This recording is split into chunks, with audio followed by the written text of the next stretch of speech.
Thanks for joining me today. My name is Sam. I'm a 60-year-old father of 4 adult children. 2 boys and 2 girls.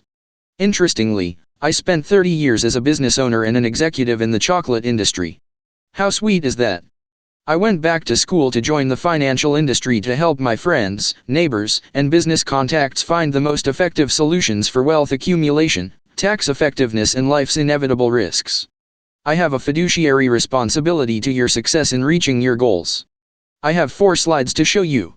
Should take only about 10 minutes of your time, but it could change your life. My contact information will be on the last slide if you want to reach me.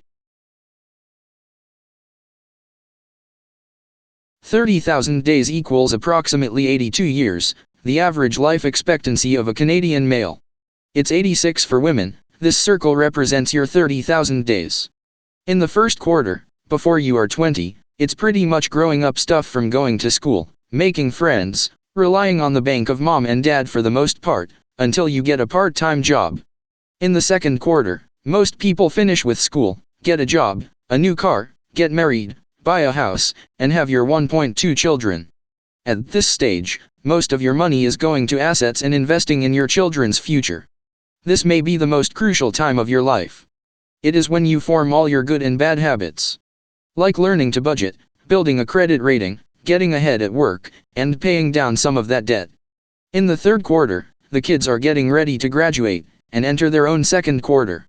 Making sure they are set up to understand the priorities for life is vital, and we all want them to have the advantages we may not have. Also in your third quarter, you will likely move on to your second or third new job, or if you work hard and you are lucky, you may have gotten a few promotions and are making a lot more money now. You may buy a cottage, or boat, or have started your own business, a bigger house, or paid off the first one, that dream car, or gone back to school. Either way, your earning potential huge, and you only 7,500 days left to get ready for retirement. In the fourth quarter, most people would like to enjoy life, whatever that is, travel, grandkids. It all costs money. What a lot of people don't realize is that life gets in the way, and you forget that the income in your third quarter, so are the cost of your needs.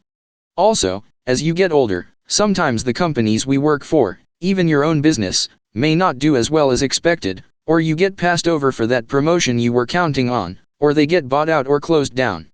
Do you know anyone where that has happened? If you haven't started saving, budgeting and saving for what you'll need in the fourth quarter will be lifestyle challenge, especially if uncontrollable events happens. Always remember to pay your future first. Worse yet, what if you get hurt or sick? Most work group benefits or CPP benefits are not enough to continue to save for your family's goals.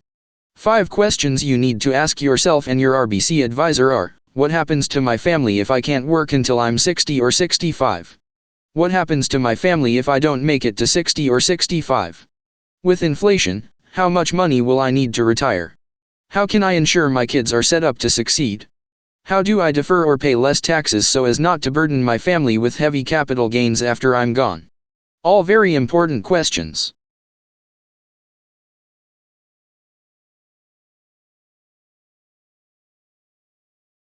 Build a plan and work the plan. In building a financial security plan, most experts agree that there are priorities. First, it's critical for you and your family to have a plan to minimize loss in case some of life's uncontrollable events should occur, such as premature death, a critical illness, or a major disability. These events can have a profound impact on your family's financial security and add a lot of pressure on achieving your family goals and your retirement.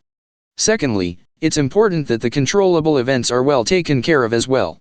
These include retirement and savings goals. Thirdly, once these 2 areas are established and your financial security base is in place, we can look for growth opportunities within your portfolio. How does this sound to you?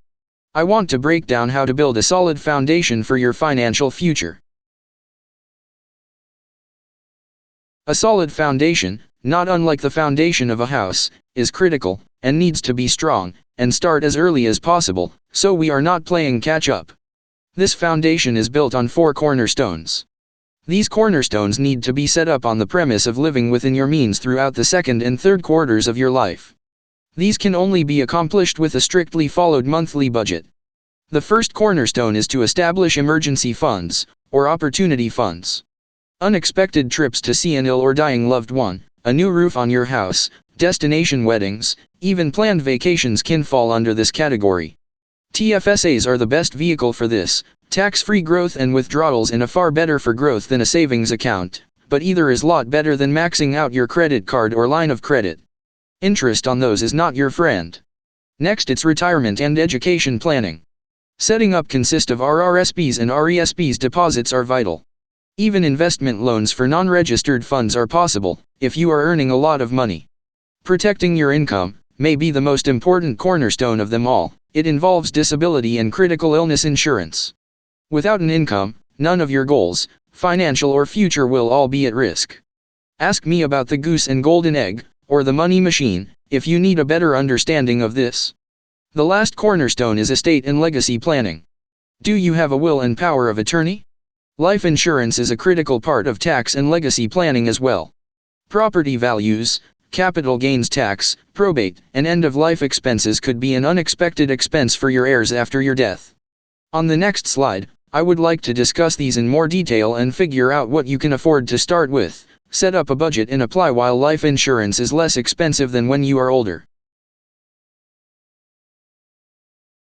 Let's talk about finding a wealth and risk balance, and this diagram breaks down everything we have spoken about and should give you better understanding of all the options available to you and how they are all important to building a solid base. Looking at the accumulation of wealth, this should help break down the philosophy and available options for you.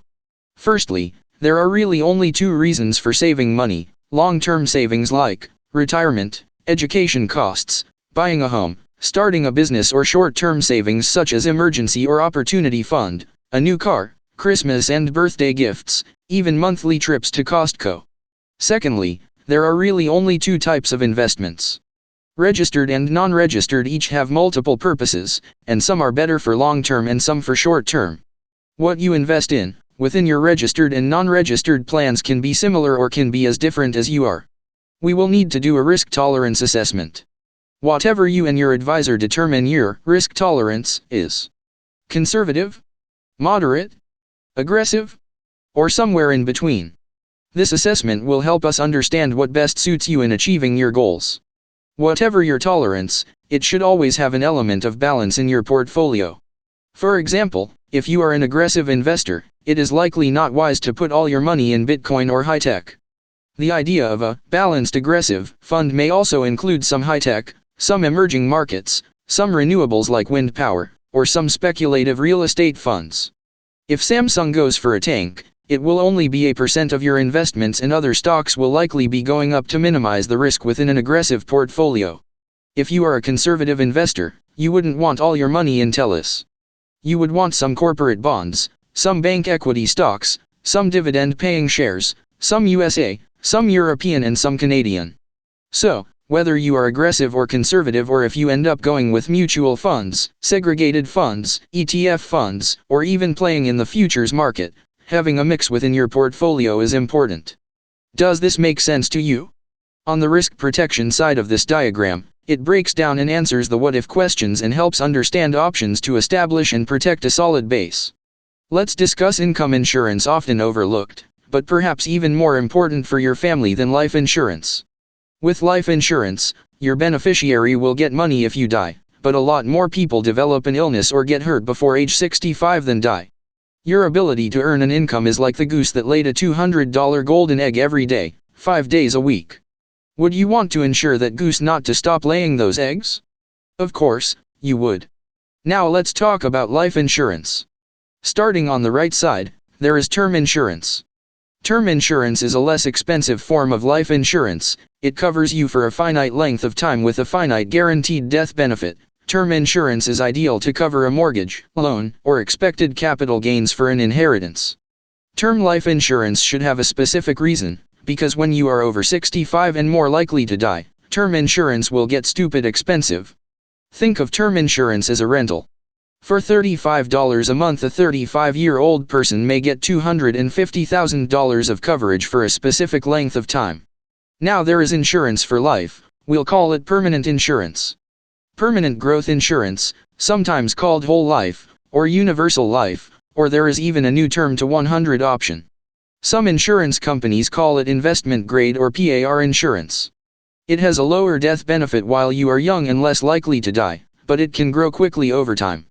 Some key elements of permanent insurance: it has coverage for life, it has more death benefit as you get older, and it can also have a substantial cash value that grows as an investment that you can borrow against, tax-free, without altering the growth, and you don't have to pay it back.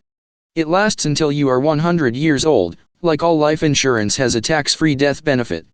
Think of permanent insurance as owning it vs. renting term insurance. For $150 a month, a 35-year-old person may get $100,000 of coverage plus growth, and when you are in your 80s and more likely to pass away, it will have a death benefit of closer to $1 million. You can also add short-term insurance riders or enhancements if you wish to enhance the early death benefit if that makes you more comfortable. I'd love to show you some illustrations on how it works. Let me know if you want me do a couple of for you. Then there is health and dental insurance covering your dental, prescriptions, paramedical costs for you and your family. Some people think they have that covered at work, and maybe they do, but worth confirming. When you get much older, there is long-term care insurance that is part of a future conversation, and it may be something that you can convert your income insurance into when you don't need it anymore. I hope this helped in some small way. It was a lot of work putting this all together for people just like you. Together we can discuss what is right for you and your family and get into more defined solutions. I can send you a family budget spreadsheet, just let me know. So, can we work together? Let's book a meeting, either in person or online, to go over your current situation and your future goals.